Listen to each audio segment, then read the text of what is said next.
everybody, and my name is Sheila, and welcome to Let's English Country again. And English book to read today is Magic Treehouse Story. Tonight on a Titanic story, and we're going to start off right at chapter 2 and Deanna reading at chapter 3. And same as this Magic Treehouse Buffalo Before Breakfast story. Alright, and now are you ready for these two book and two story meet some lots of characters? And now here we go. And first you can read Magic Treehouse Tonight on a Titanic. Chapter 2, The Uncrappy Ship. Earth. Jack opened his eyes. He shivered. Wherever we were now, it was so cold. Very cold. Teddy break again. Shh, said Jack. And Annie shined her flashlight in her clothes. Wow, your dress is old-fashioned, kids, she said. Instead of pajamas and pajama, she's wearing a sailor dress with a long wool cloak, and they have overcoats, knee-leather pants, and long socks. Annie's backpack had turned to a ladder, so he's also had a shirt and a tie. Where are we? He wondered aloud, and Jack and Annie looked around the window, and the moonless sky gathered with the stars. There was a soft wind and sound of the water lapping, and the treehouse seemed to be resting on a wooden deck between the two giant clements. And Jack looked up and saw us smoking out of a clements. We must have landed on a ship between the smoke stacks, he said. Then Jack looked straight ahead and saw a box high in the air and near the front of the ship. There must be a lookout's nest, he said. And Jack sat back in the treehouse and opened their book. Annie had handed from her flashlight. Let's find out where we are, he said, and he turned it to a picture of a huge ocean in Valina. By a night of the flashlight, he read, late tonight in April at 1912, an English ocean liner was making her first voyage across the Atlantic Ocean. She was going to New York City, carrying 2,200 passengers, and the ship was 4 city blocks long. Most people believe the ship was uncrappy. Oh man, we're in 1912, said Jack.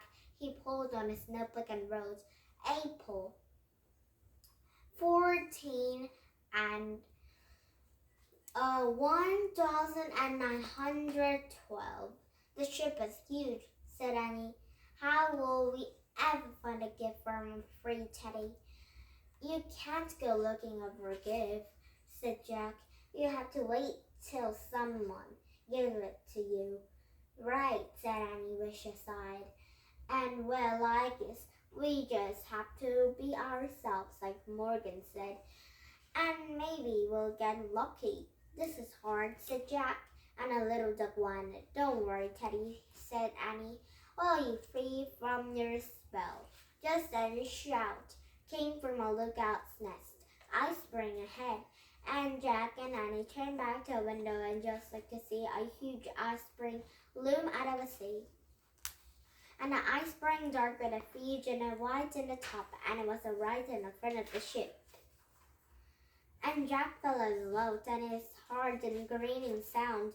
A ship was scraping across a mountain of an ice. Earth, Teddy barked.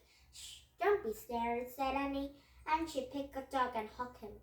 And the scraping sound stopped, and a ship slid past an ice spring until a lost light of it. And the night has come on again. See, said Annie to Teddy, it was just a little bump. This ship is incredible. But Jack was worried. Wait, I have to read more about these, he said. Don't read now, Jack, said Annie. It's time to get a gift. Come on. Today she picked a little duck and a flashlight, and she climbed out in the treehouse window.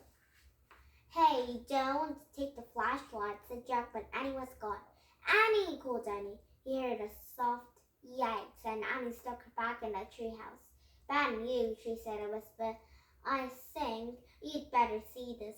And Jack drew his stuff in the next pack, and he put it on a climbing in the window, and Annie was standing by a ship waiting, knowing Teddy.